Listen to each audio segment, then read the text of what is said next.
And we're just gonna be going through some of the review questions that we did on the test last year. So shall we start with the first question? So we have a function that returns a new list where for every pair of consecutive elements in the list L, if both are odd or both are even, then the sum of the two elements is added to the new list. Coding one. Huh? Coding one again. Coding? Yeah. You not watched? I wasn't watched last time. Hey, Yeah, bro, but you're please unmuted. I unmute hear you, yourself. man. Yeah, please unmute. I mean, mute yourself. Otherwise, 0 is added to the new list. 12:30, I think. Hey, Mohammed, bro, you're unmuted. Got you. Oh, my bad. For example, in the list 1, 7, 5, 4, 12, 1 and 7 are both odd. So we add to their sum, which is 8 to the new list. And 7 and 5 are both odd. So we add their sum 12 to the list. And 5 and 4 are neither both odd nor both even. So we add 0 to the list. Okay, so it's actually very easy. So if you look at this list, basically 1 and 7 are both odd, right? So then we just put their sum into a new list. We put in the sum 8. And then you look at the next two numbers, 7 and 5, right? They're both odd. So you just put the sum into the new list, which is 12. And then you look at the next two numbers, 5 and 4. Well, they are neither odd or even. So you put 0 in. And then 4 and 12 are both even. So you just put their sum in. So basically, you take a look at two consecutive numbers. If they are odd, then you add their sum. If they are even, you add their sum. But if they're neither odd or even, then you just put a 0 into the list. Okay, so does that make sense? All right, so I'll give you guys a chance to practice this question. I'll give you 5 minutes. I'll give you 5 minutes. And after 5 minutes, we're going to go over these solutions.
Have you guys finished?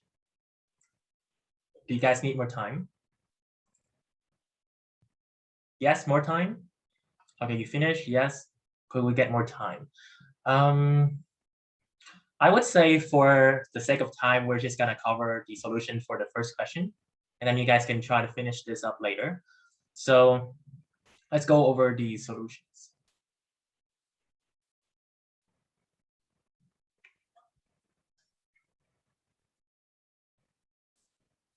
So we just create a list, right? A new list that we're gonna return.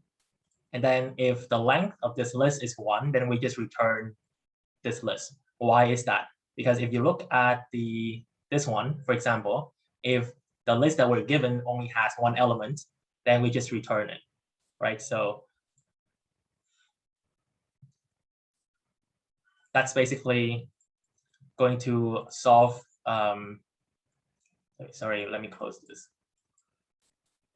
That's going to solve for this case scenario. Now let's talk about this case scenario. If the length is larger than 1, then what do we do? Well, we're gonna loop through that list. So we're gonna loop through the list for I in range 1 to the end of the list. So basically, we're gonna start at index 1. Let me draw it out here.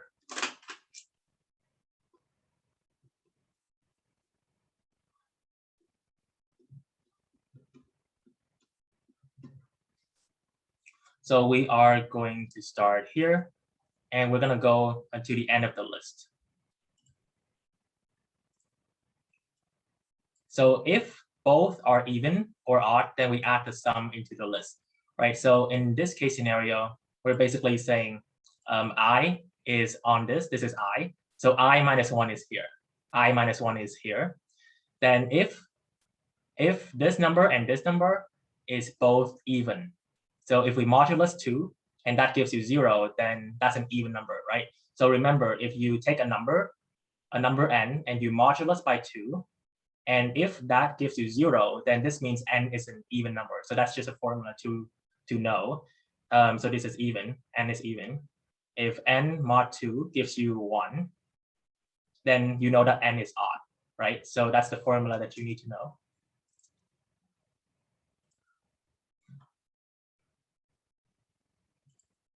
So if both numbers are even, or if both numbers are not even, meaning they're odd, right? If both numbers are odd, then we are going to append the sum. The sum, we're gonna append the sum into list number 2, right? Else, if it doesn't belong in these 2 case scenarios, then we just append 0, and then just let the for loop run and finish, and then we're just gonna return L2. So does that make sense? I'm gonna leave the solution here. No, actually, I'm gonna copy paste it in the chat.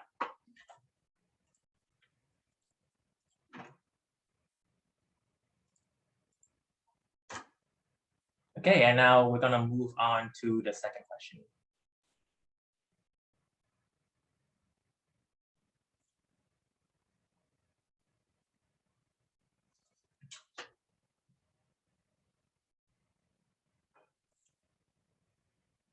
Daniel, you might be muted. Okay, yeah. I wasn't allowed to unmute myself, so yeah. Okay, so you might have to change and look at my screen now. So question 2, in question 2, the function is called get list of ints, and you're going to be given a string, and the string contains integers separated by spaces and commas, and the function is supposed to return a list containing integers. So this is question 2. I'll start a timer for maybe 3 minutes, and we'll see if people need more time after that.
Are they allowed to use the replace method for this one? That's a good question.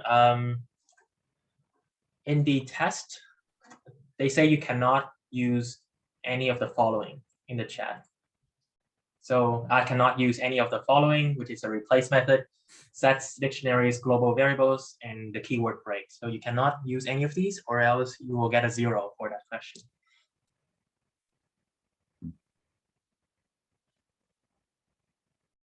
Yeah.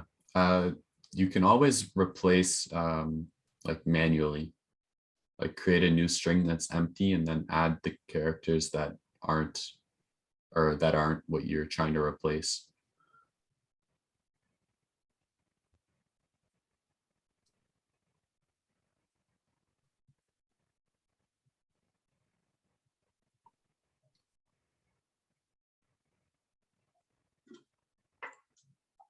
I think we post the recordings to YouTube. They should be in our Discord as well. There's a recordings chat.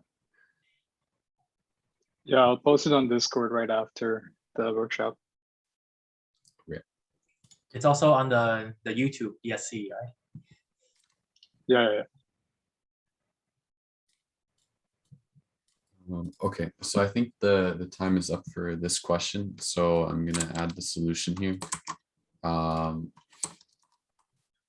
So this is the solution that we came up with for this question. So first I start with an empty string and I'm just gonna filter out the commas.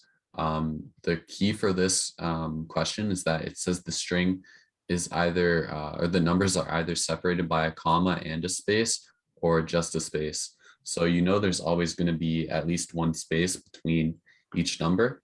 And the commas really aren't that important. So once I've taken out all the commas and put them and put the new string inside of the string variable, then I'll just split the string by the spaces and add and I'll convert each string that's a number into an integer, and I'll just return that new list. So I can add like a print for the string here, and you can see that like the string has no more commas in it, and then it's really easy to just use the split method. I'll print this as well, so you can see what's in that. So you can see these are just strings with integers in them, and you can convert them. So that's question 2.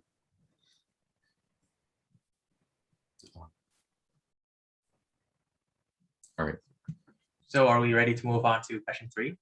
Yeah. Are there any questions about that question? Yeah. Oh, go ahead. What does the string plus equals character mean?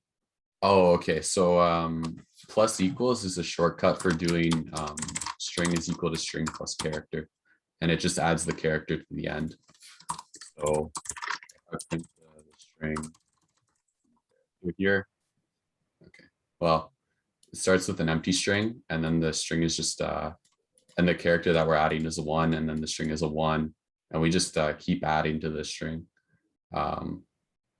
Yeah. Well, I'm just kind of confused because I thought I learned in class that strings are immutable and like you can't rechange them. So it's kind of a new thing for me. Oh, right. So if you like, you can't add strings together. You can add strings in Python together. If I have like A is 1, B is 2, and I do C is equal to A plus B, I get C. Like you can add them. It's just when they tell you that it's immutable, it just means that A and B won't change. Like they're not references.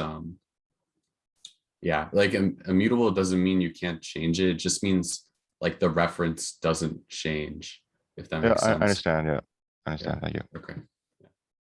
Could you also paste the solution into the chat? Yeah, sure.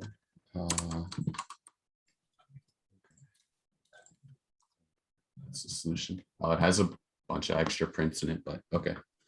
Question 3. All right, so I'll share my screen.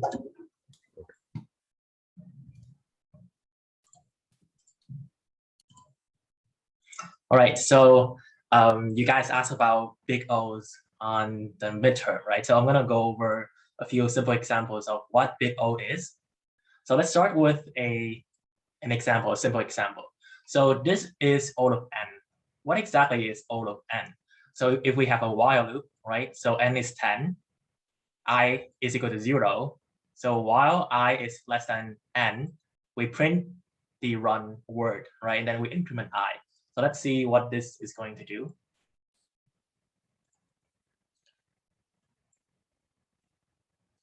As you can see, it's gonna print out the word run 10 times, right? So 1, 2, 3, 4, 5, 6, 7, 8, 9, 10. It's gonna print out the word run 10 times. So for the first example, so example 1, so if n is equal to 10, then it's gonna print 10 times. So execute 10 times.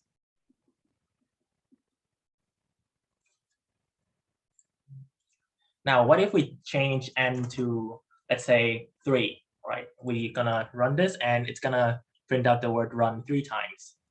So if n is 3, then it is going to execute 3 times.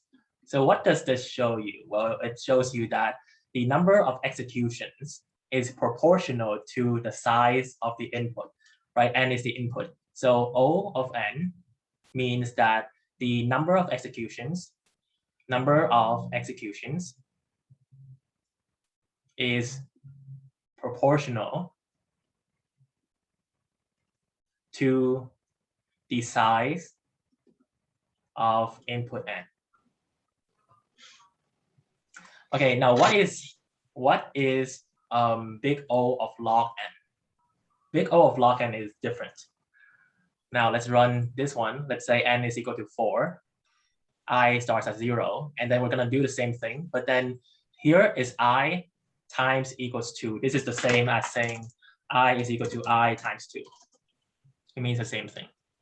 So let's run this one.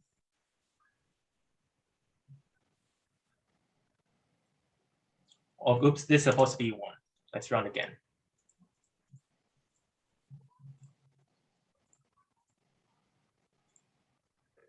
So as you can see, it's gonna run 2 times, right? If n is 4, it's going to run 2 times.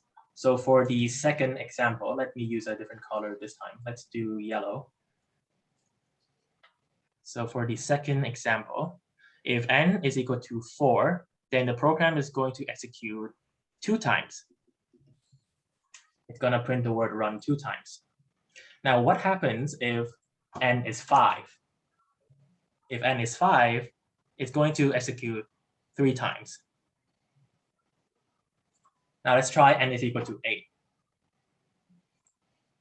It's also going to be 3 times, right? So let me see. Let's write it down. So if n is equal to 8, then it's going to execute 3 times. Now, how about n is 16? It's going to execute 4 times, as you can see, 4 times. Let's write that down. If n is 16, it's going to execute 4 times. So now you see that the number of executions is no longer proportional to the size of the input n. Now what happens if n is 15? It's also 4 times, right? So there's a pattern here. There's a pattern that we see. And that pattern is that the number of executions is equal to log 2 of n, right? So if n is equal to 4, then the execution will be 2 because log 2 of 4 is equal to 2, right? And how about n is equal to 8? Well, log 2 of 8 is equal to 3. Log 2 of 16 is equal to 4. So that's what it means. This is big O of log n. And in computer science, we just ignore base 2. We're gonna assume that the base is always 2. Okay, so are we ready to move on to the next question? Do you guys have any questions, or do you need some time to copy this down?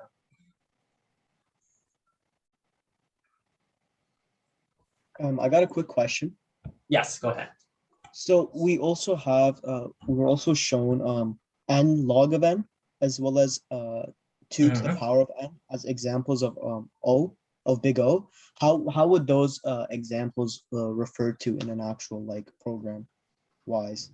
Because like I know like for you to get the general understanding of, like, for example, n, it would need some sort of loop for there to be an n amount of executions, and the more you nestle into them is the more the degrees of n would increase. But how would that look for example, like log? Like what would log would be in that situation? So you're asking what n log n means? Yeah, and also what log of n means, like programming wise. Like in which situations when we were looking into a program, we can be like, yes, this would have to require a log of n operations. Yeah. Yeah, okay, so I also have a, here it says, what question is that? We're not going through a question right now, we're just covering the theory behind what big O is. So to answer your question, if you heard of binary search is log of n, right? If you look at the programming wise, binary search is log of n. The reason is because it is really the same as what's going on here. The size is the list, right? But then as you're searching, you're dividing this list into two. Have you learned binary search yet in ITI1120? Yeah, we have. Yeah, so you know that it's like the size is n, right? But then as you go on, you're dividing it into smaller parts. So that's really the same thing as this program. Instead of incrementing by 1, you're multiplying I by 2. That's basically saying that you're dividing n into smaller parts. And programming wise, that would be considered log of n. Now, how about n log n? N log n is just basically the same as if you have like for I in range starting from 0 to n. And then you have this part in here. This would be n log n, because this is O log n, but then it's executed n times. So it becomes n log n. Does that make sense? I'm going to erase this one to demonstrate what this means.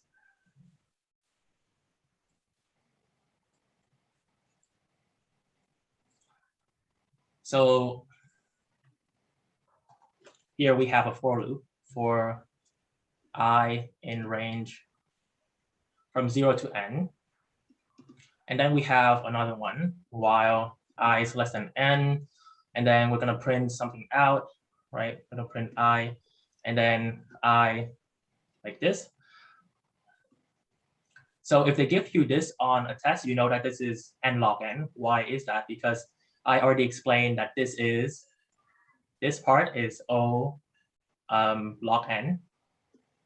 And then this loop is going to execute this part n times. This loop is going to execute this part n times, right? So that's the same as n times log n. Yeah, so this outer part is going to execute n times. The inner part is going to execute the inner parts n times. So that's why it's n times log n. Okay, now let's move on to why is it not n to the power of 2? If you're doing a for loop going from, let's erase this part. I could explain this one if you want. Yeah, please. Yeah, so n to the power of 2, that's like quadratic. So that's a little bit different than logs. A lot of the times you'll see like sorting algorithms be, well, slow sorting algorithms be n squared. That's just doing like 2 for I in range n kind of operations in a row. Yeah, exactly. Like a nested for loop would be O of n squared. Yeah. Yes. So let's cover this one. This one's actually pretty easy.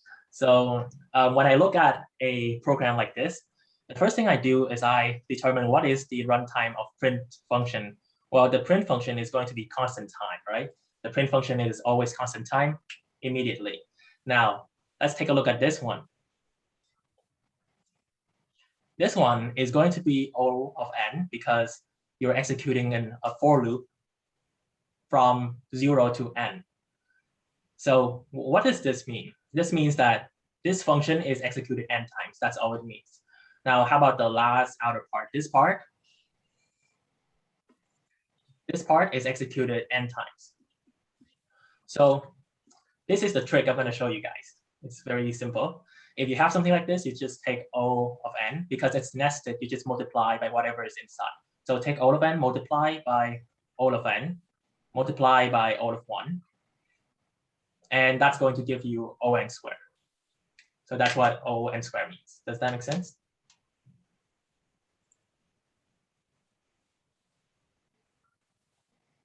Yep, you get this one? Okay, that's great. Now let's move on to the actual test question. Imagine this program is running and it is about to print by Dragonfly. Which of the following is true about variables x, y, z? So part 1, it says all the 3 variables x, y, z refer to the same object. X and y refer to the same object and z to a different object. X and z refer to the same object and y to a different object. Y and z refer to the same object and x to a different object. The 3 variables refer to 3 distinct objects. So the program that you can find is here. So this question is only asking you about reference variables.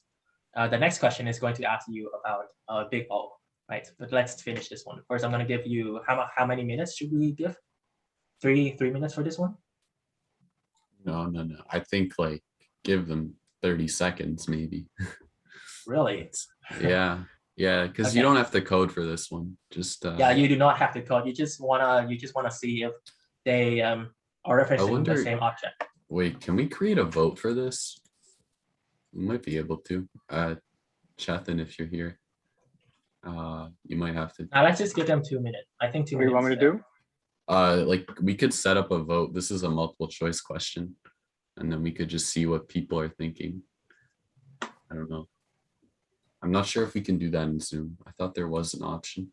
Well, if you want to do a Back- poll, you can like just go to straw poll, like it's just like another website and then just Oh, post the okay. link in chat.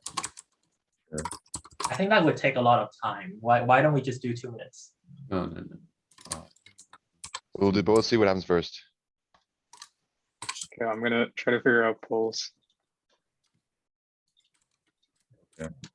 Let's see if this works. I created one. It just has. Actually, I have to change the vote. Whoops. Add option. Yeah, we'll see. I don't know if.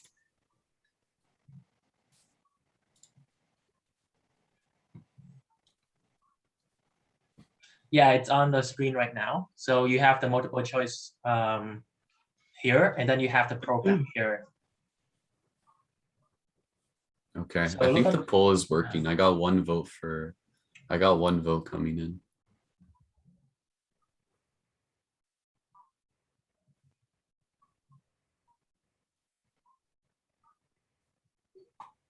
Yeah, just to clarify, part 1 is referring to this code right here, the code I'm highlighting.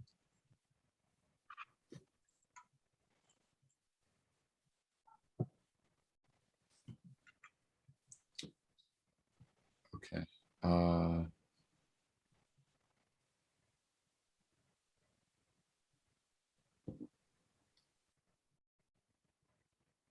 Okay. All right, we got like 17 votes. That's pretty good. And what's the result? Yeah, I can share that. Okay. Okay. Those are the results, I think. Thanks. Oh, it doesn't work. Come on. No, it works. I see it. Yeah, but that's Um, not the results, is it? Well, see the results button, you see at the bottom? Yeah. Oh, that is it. Okay. Yeah. Oh, so we're doing like a poll on which is the correct solution. Yeah. Okay. I thought that you asked doing a poll on how much time we should give them. No. All right. So it looks like most people choose D, and some people choose A, B, C, and E. Let's take a look at the actual answer. I think it was A. Yeah. Yeah, that would be in this test.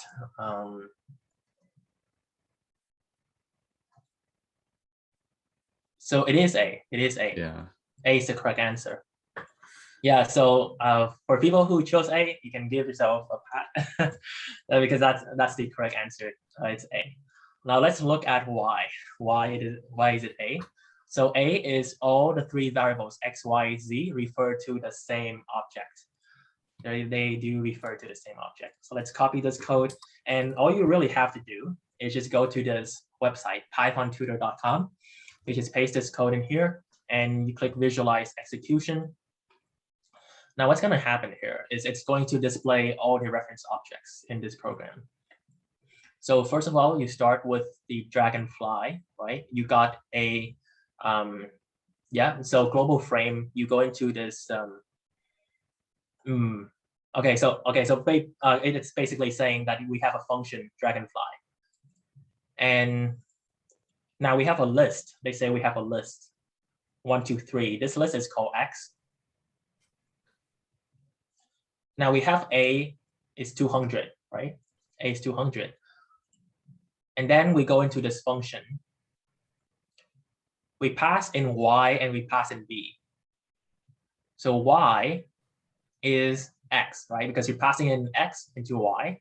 So now Y is pointing to this list. Does that make sense? Yeah, if you guys have questions, please don't hesitate to unmute yourself. Okay. Now we initialize, we're basically changing the list. We say at index 1, we are going to set it equal to 0. So it's pointing to this list, Y is pointing to this list, and it's saying at index 1, we want to change this to 0. Yep, it's changed to 0. And we also changed B to 700. So B is 200 at the moment, and it's going to change to 700. Now X is equal to Y. What this means is X is going to point to Y. That's basically what it's saying, because Y is a list. So if you say Z is equal to Y, then you are pointing to the list. So you have Z, and you're pointing to this list. And now since Z is pointing to this list, and we want to change index 0. So we're changing index 0 to 1,000, right? So this number will become 1,000. Let's see what happens. Yep, it's 1,000. And then we're going to print by Dragonfly. Yep, so by Dragonfly is outputted. And then we just exit the method. So it's going to return none. Okay, so the question asked, all three variables, X, Y, and Z refer to the same object. Basically, it's referring to the same list. So you can see here, X points to this list, Y points to this list, and Z points to this list. So that's the answer. Are there any questions?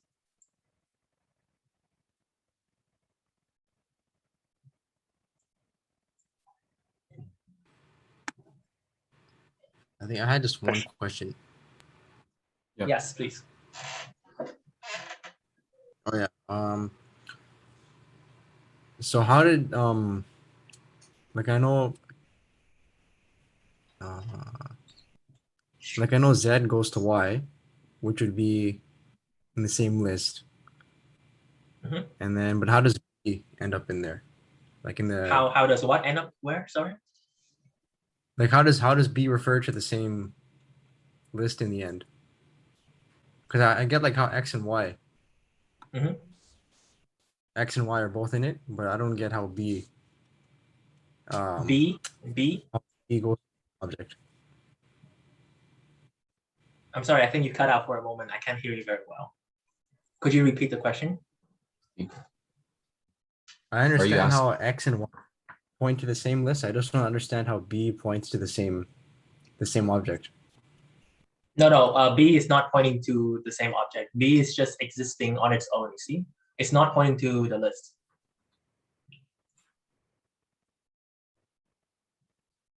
Right, so X is pointing to this list, Y is pointing to this list, Z is pointing to this list. But then your question is about B, right? So it's not doing Like it's just Oh, yeah, on it's its own. Yeah.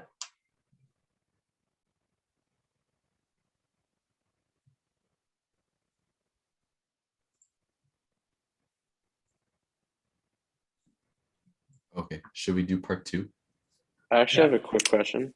Oh, go for Yes. it. Because our test is online, is this like visualization allowed during the test? I don't think so. I think We're you have not to the do it right- on paper. Yeah, Yeah. we're not the Okay. right people to ask.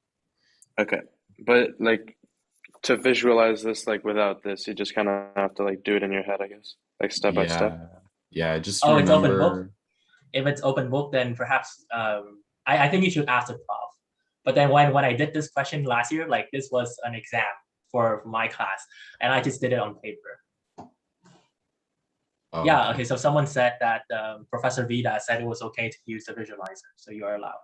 I don't know, you sent like an email earlier or an announcement on Brightspace showing just the PDF of like the instructions for the test. My Mhm. questions obviously, and it says here, right, this is a closed book exam, right? Like, it says you may use with the following exception, anything posted on Brightspace, including labs and assignment solutions, but doesn't specifically mention Python visualizer.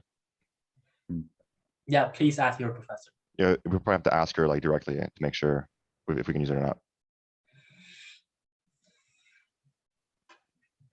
Okay. Let's move on to the next question, part 2.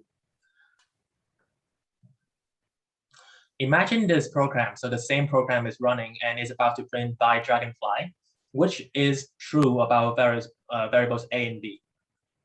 Both A and B refer to the same object, or A and B refer to 2 distinct objects. So should we do the poll? Yeah, do the poll, do the poll. I'll do the poll. All right. Poll. All right. Got another poll.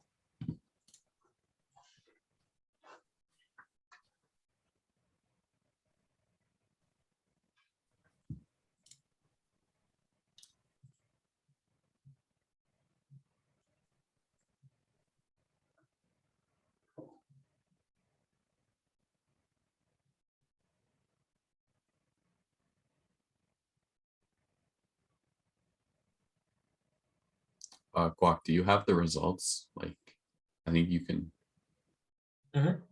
The results, you mean the answer, right? The solution? Yeah. Yep, I do. Yeah, okay.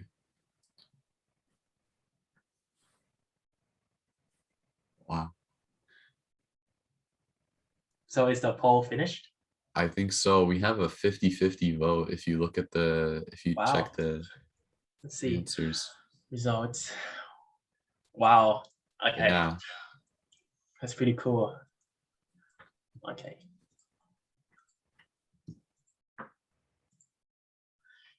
I'm actually going to go for B. Yeah, if I remember, I chose B for this question. Yeah, it's B. Yeah, And you it's can B. look in Yeah. Python. Yeah, this Go, is the test that I did. You can see my student number here. So I chose B, and it is the correct answer. Because if you look at this this program, you can see A and B are in its own thing, like it's in its own placeholder, right? It's not pointing to the same list or pointing to the same number, right? So they are referring to different objects. Yeah. So integers aren't passed by reference. Yep, integers are not passed by reference. Okay. Let's go to. Are there any questions? I have just one question about about this question. Yep. Oh yeah, okay, yeah, you can hear. So if you were to type this in or just like put like a statement of code in the middle of the loop, if you set A 2 equal signs A equals B, would that return true? Or that would return true. And then what if you Yeah. put A is B? A is B would return true or false then? It should return false. I actually don't know like if doing is between two integers in Python actually means anything, but I think it does return That's only false. Java. The is word, I think it's only in Java. No. Python has one for checking if the references are the same. So Okay. yeah. So someone asked, what does that mean? Integers not passed by reference. Yeah. Can you keep the Python visualizer open for a second? So if Yeah. you see in the boxes for X and Y and Z, right, there's like the dot there. And what that dot represents is like an address. So the address just points to a list, which is somewhere else. Whereas the integers like A and B, they're just, the value is right there with the variable. They're not pointing somewhere. So passing by reference just means you're passing the address to something instead of the value.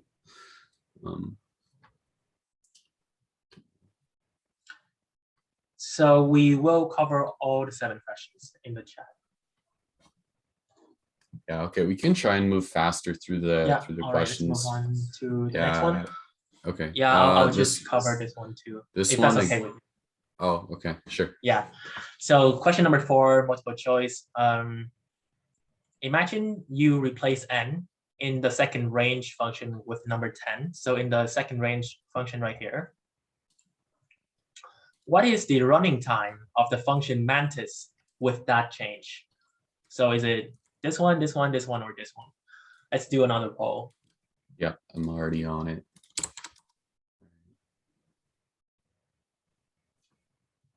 And let's just do 30 seconds. Or maybe less, I'm not sure. Timer. Okay. Results. Ooh.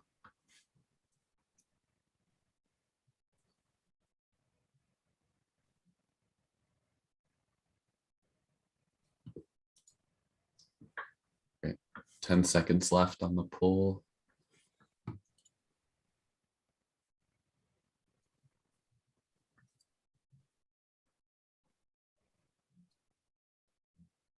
Okay, I think we should go to the answer or Okay. check the poll and see.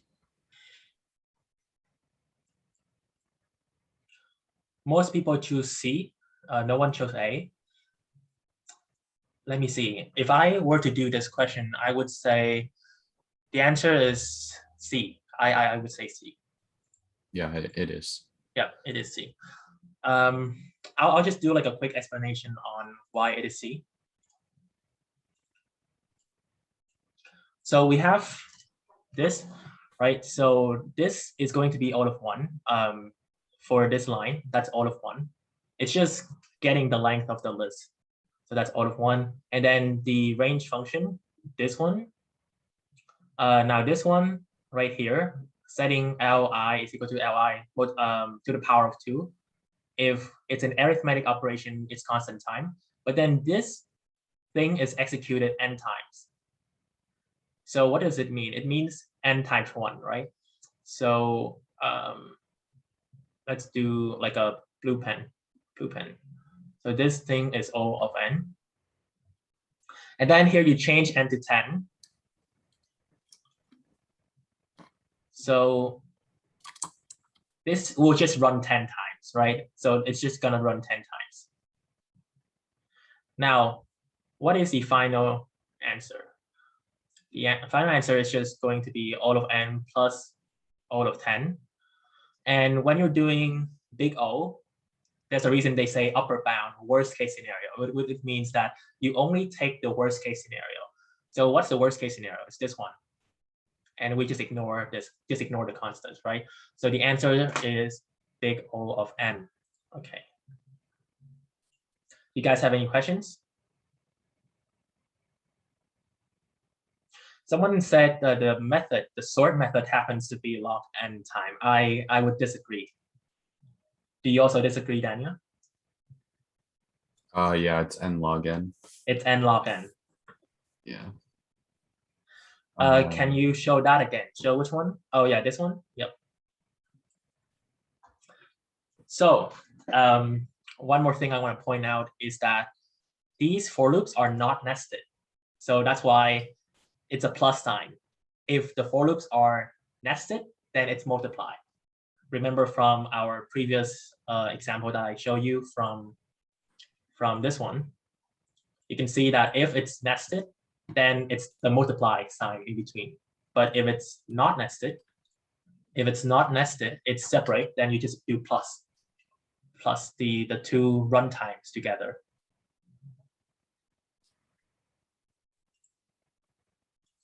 So it would be O of n regardless if you change it to 10. The answer is yes. It would be O of n. In fact, if you did not change this to 10 and you leave it as it is, then the runtime will still be O of n. It will still be O of n. Does that make sense?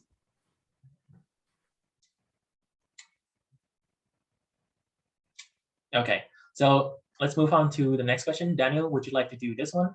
Sure. I can just I have a explain question it. though. Oh, okay, go ahead. I just want to know about the sort question. I'm wondering, should I memorize or try to understand like each different method to understand the big O? Because I don't even know how you guys knew that dot sort was a n log n. I have no idea how to figure that out.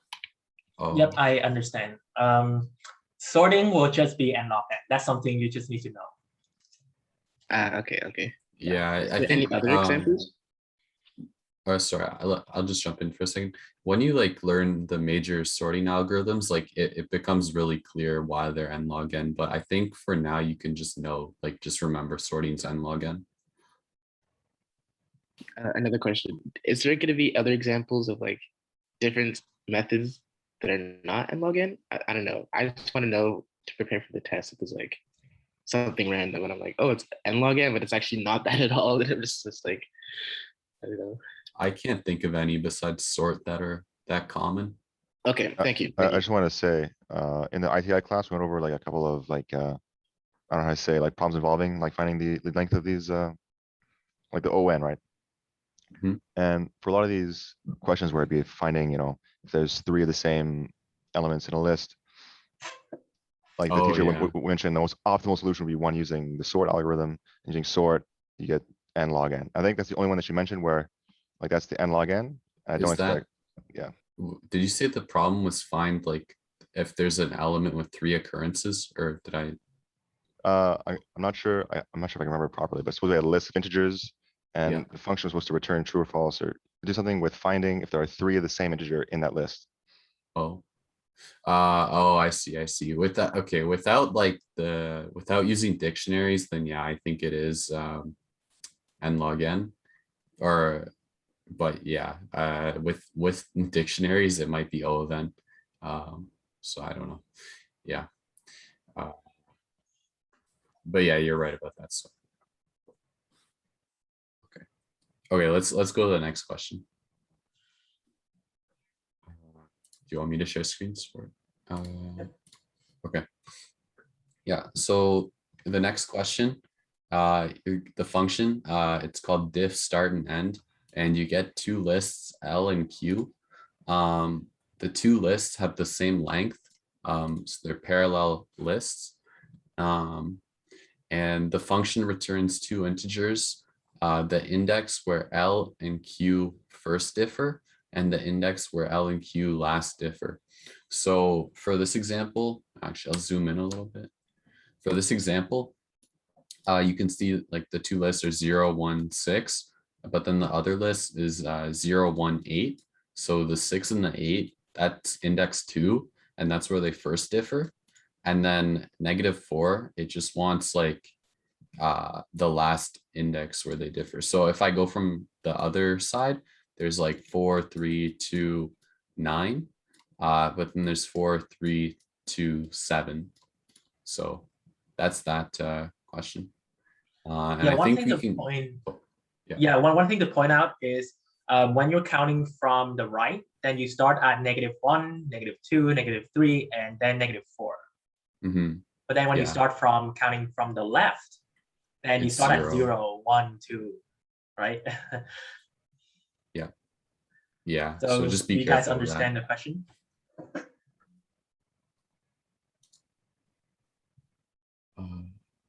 Yeah, okay, let's do like 2 minutes and then I'll ask if people need more time. Because we're trying to get through these questions a bit faster now.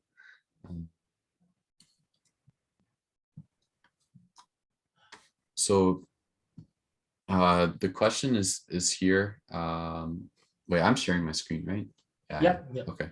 Yeah. So the question is find the index, the first index where the two lists are different, and the last index where the two lists are different. So also, if you're attempting this problem and you think like you can only get one of the indexes, like maybe you can only find the first index, then that's fine. But we'll show the solution eventually. But definitely try and get at least one of these done. Could you post the test cases in the chat? Someone asked. Yeah. Would Those aren't formatted well, 4 but- and so someone asked, would index 4 and -4 be in the same spot? I don't think so. If the list is eight integers long, then I think so.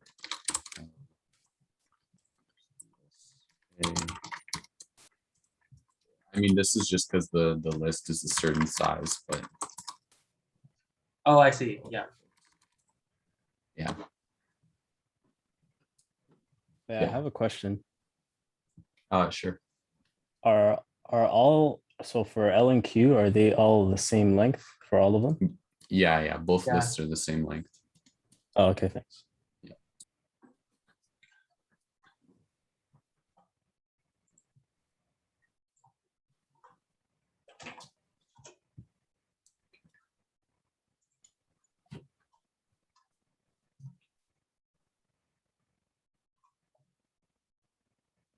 Okay, there's 45 seconds left on the timer, but we'll probably give some more time.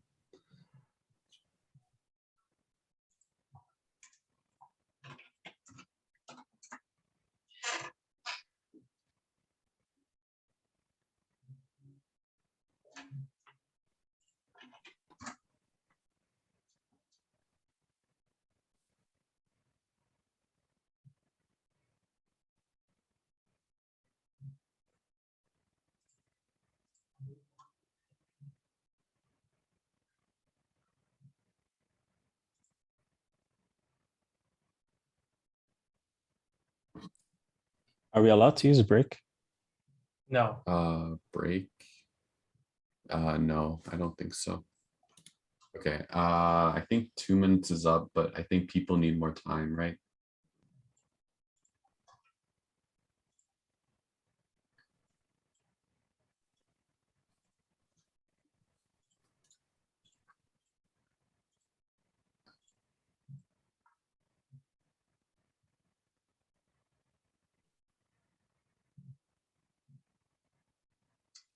Yeah. So when you guys get the test, it will say out at the top which one you cannot use. So break is one of the things you can't use. It's kind of funny. I think our solutions use break, but Really? Our solution uses oh break? well, we have one version that doesn't, but it's more confusing. The version that doesn't use the break is my version, and it just used the return the return statement instead of the break. Yeah. Wait, has she given you guys a reason why not to use break? Is there something like I forgot about? I think it's an easy way out. Yeah, maybe.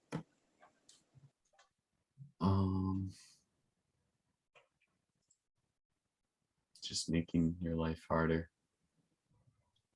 I mean, you can always put the thing inside of a separate function, like if you're doing a loop and then just use return, that'll fool her. Maybe, but you know.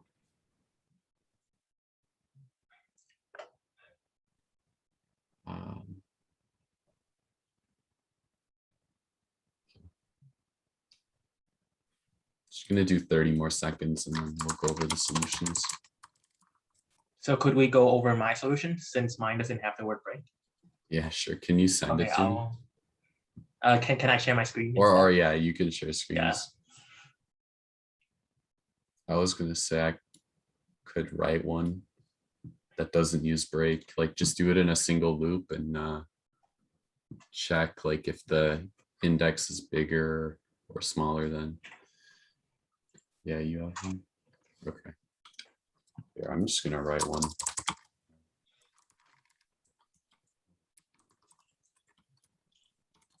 I made a solution without using break. If you guys want to use mine. Okay. Yeah, if you want to send us your solutions in the chat, I think we'll start going over the solutions now. But yeah, send it and we can look at it. I'm kind of curious how people are solving it. Is there a special way to send code in chat, or you just copy paste? Just copy and paste cell format.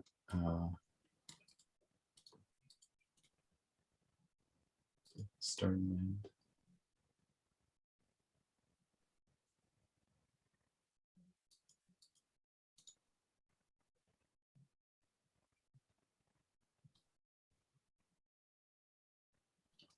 Okay, got tons of solutions.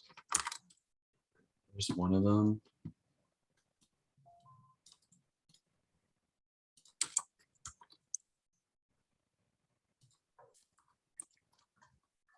Sure if these work. Okay, Kwok, if you want to share your solution, I'm just gonna take a look at. Yeah, I'm these gonna share my quickly. solution first, and then we'll go over your solutions. So can you see my screen? Which screen is yours? What are you supposed to see? Pie chart. So Daniel, could you see my screen? Yeah, I can see. I just stopped sharing mine to avoid the confusion. Okay. So here is my solution. We just find the first difference and then the second difference, and then return first differ, last differ. So this will basically return a tuple, right? 2 and -4, if we put in this case scenario. So let's take a look at this function that I created. Compare from the right to the left. I just created a separate method here. So we're gonna start at the beginning, and then we're gonna go to the end. And then if the first occurrence is not equal to each other, then we return the index. Okay, let me actually do a visualization of this.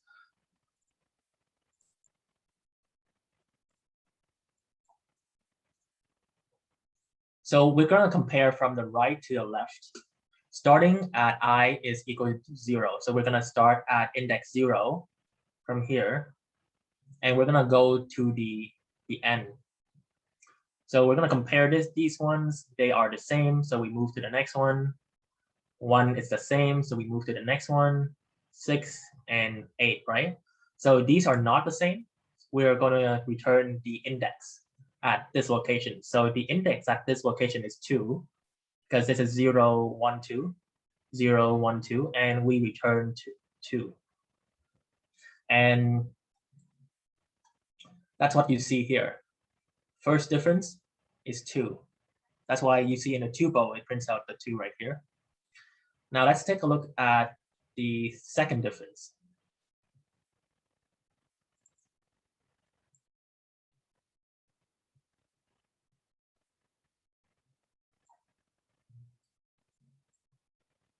So here it says we will start at -1. We'll start at -1 in this for loop. So -1 is right here in this loop. Because let's say L at -1 is 4. L at -1 is 4. For this one, it is Q. Q at -1 is going to be equal to 4 as well. So when you put -1 into a list, it's going to give you the last element.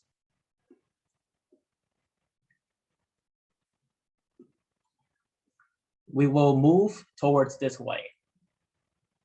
We'll compare moving that way. And how does it work in this for loop? Well, we move backwards, right? So it's counting -1 until the length minus the length -1. So let's see. the length is 1, 2, 3, 4, 5, 6, 7, 8. So the length is -8 minus 1 equal to -9, right?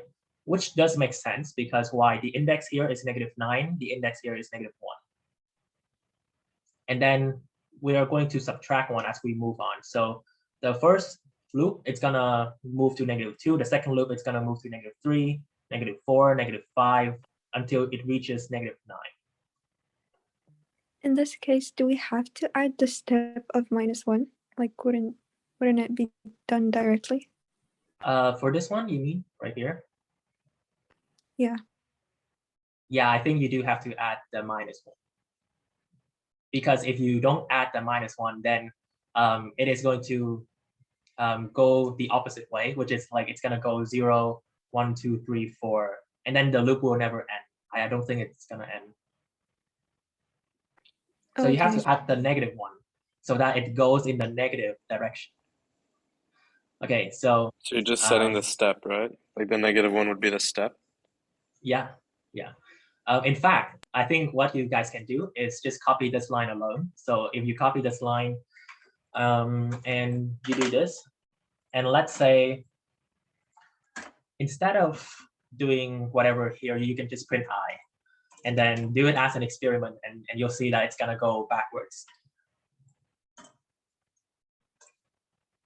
All right, so we start at the n right here. We're going to compare these two values. It is the same, so we move on to this one.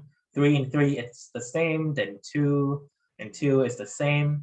Then 7 and 9 are not the same. So we have to return the index at this position.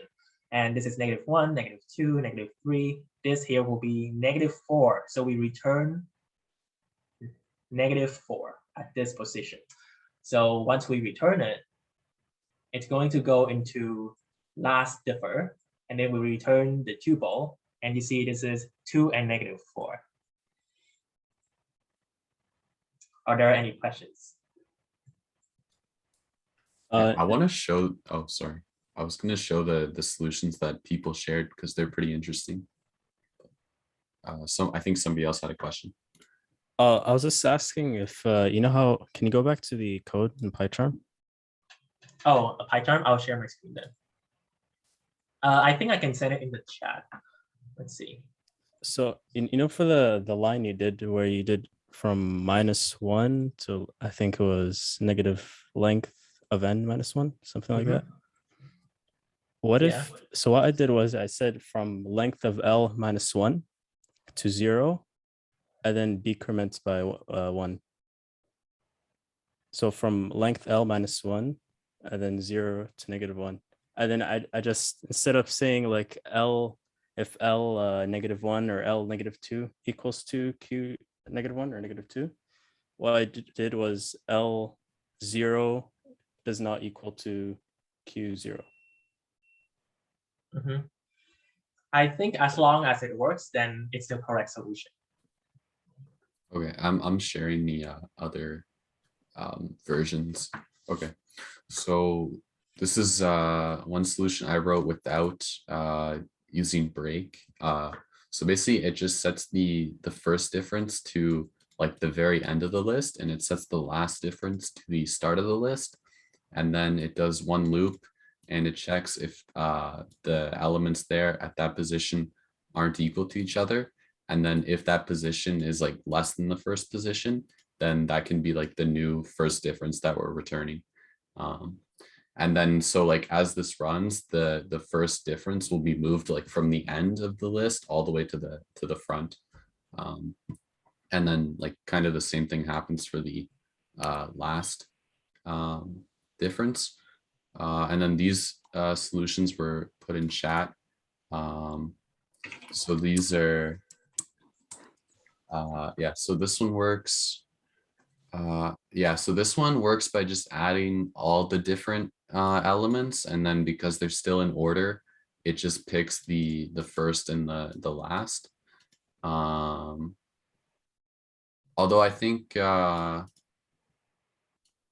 this -1 here, I'm not sure if that -1 is at, oh, right, because you're adding the index, sorry. Okay, so then that is necessary. And then this one is also similar. Yeah, it adds the index. Yeah, so those are good solutions. Thanks for sharing them. Okay. We're gonna Walker, skip question 6 because we're gonna someone in the skip. chat said that 2D list won't be covered on the test. Oh, really? Okay. All right. Oh, no, really? I thought they would be. No, they're gonna be covered, I'm pretty sure. She I said don't- explicitly though in the announcement. She like if you look on the announcement, she literally said we're not covering how to read from files or 2D lists, so don't worry about it. Okay. Oh, Okay. All right. okay. Hey, thanks, man. All right, let's move on to the last Easy. question. Okay, last question. Yeah, so this question is just draw the pattern. So if n is 7, then the first line should have 7 stars, and then 5 stars and 3 stars and 1 star. And you want to try and get the spacing here to like line up the stars for you. And if it's even, just end with like 2 stars. So yeah, that's the last question. We're skipping Yeah. 6. Hmm? Are we skipping 6? Yeah, we're skipping Yeah. 6 because it's a 2D list, but you can look at it. It's like online, and we post the code for this. So Oh, okay. okay, I'm gonna start a timer for 2 minutes.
Someone asked, is there a way for us to see the solution for question 6? I think we'll cover it in the next midterm review.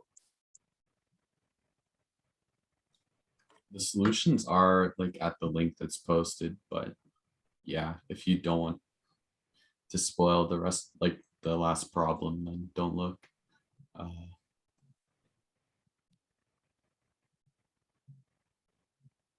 Yep, you do need Yes, space. you need spacing. Okay. I think should we add more time? Because the 2 minutes ran out. Yeah, I think we should add more time. Okay, let's do 1 more minute.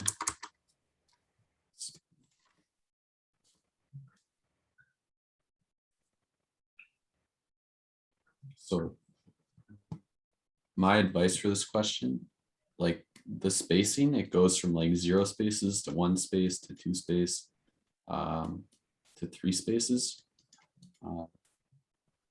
Whereas like the number of stars is shrinking by 2 each time.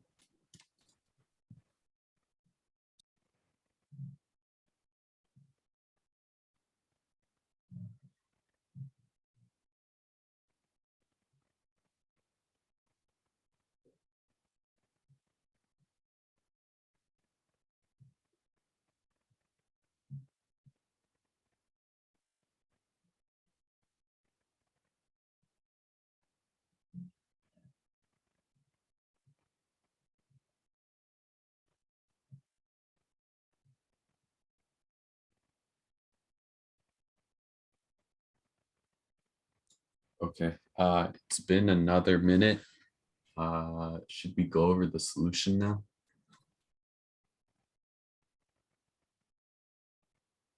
Yeah.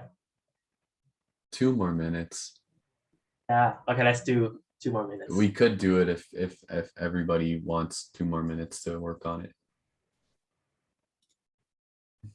Okay, 2 more it is.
Yeah, you guys can share your solutions.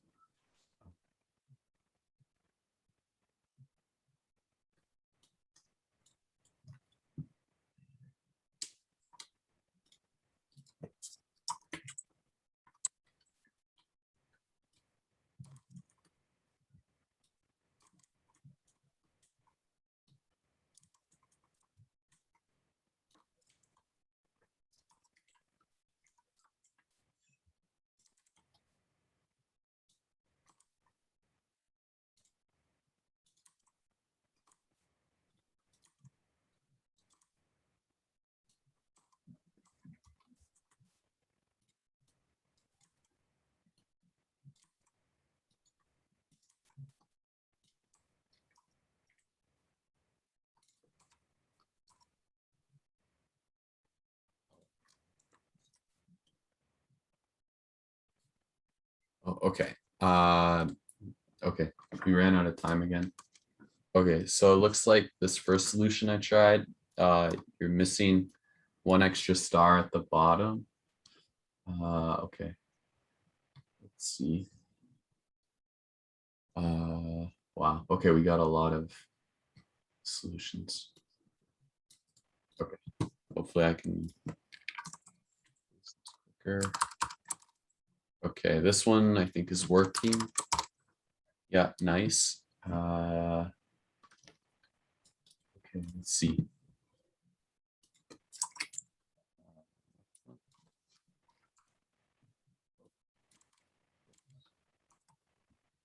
Okay, that one's working. Wow, got a lot of working solutions. I like that one. That one looks pretty good. You like that one? Yeah. Simple and good. This one's good. Nice, nice, nice. Holy cow, this is the most solutions we've ever got. That's awesome. Oh. All right, another one that works. Okay, this one apparently is not fully right, but I'll run it anyway. Oh, okay, so you're just missing the spaces, but you have the pattern down.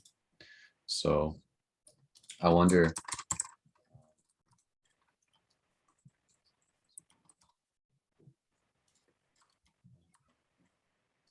Oh, whoops. I fixed it.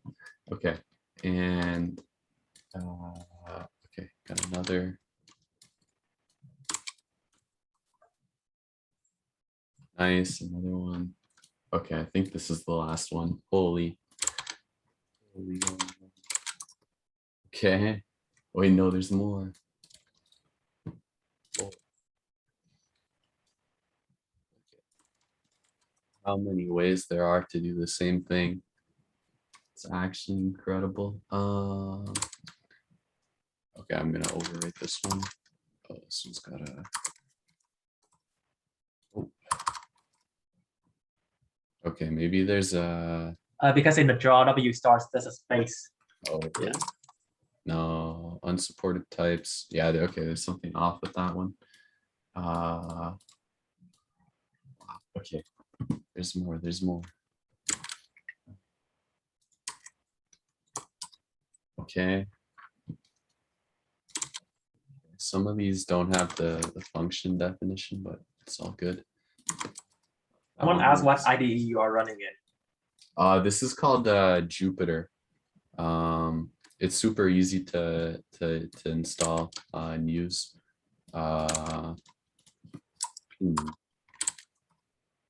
Okay, this one looks like it's working. There's a nice extra line there. Yeah. Yeah, cool. Okay, and we'll just show our solution. So looks like a lot of people got this, but yeah, so this is the solution we have. So the first part of this is like creating the pattern of going from like 7, 5, 3, 1. So that's this range function here. It starts at n and then it ends at 0 and it decreases by 2. And then we're using this extra function called enumerate, which will just add like a 0, 1, 2, 3, 4 to the range. So if I print the number of spaces and I here, then I get like 0 spaces, 7 stars, 1 space, 5 stars, 2 spaces, 3 stars, and then 3 spaces, 1 star. And then I'm just using the multiplication of strings. So yeah, this is our solution for the problem. I think that's it for our workshop. Maybe if there's some questions, we could answer them that you have like going into the midterm or Python related. I'm not sure. I got one question. Sure, go ahead. Do you believe in us? I believe in you. Absolutely. You guys are all computer science and software engineering. You got this. So Here, I forget. Oh, there's some Telfer people in here. Yeah, okay. Teddy asked, can I quickly see how you fixed mine? Yeah, I don't remember. There was so many of them. Was it this? Or here, I'll actually just scroll up to your message because I remember. Okay. Okay. Yeah, so what I did is you have this, like your function was already printing the right number of stars and you had this count variable. So similar to how our solution works, where we just multiplied the like the empty space by the number of spaces, like you can use that count variable for it. So I just added that there and it fixed it. See.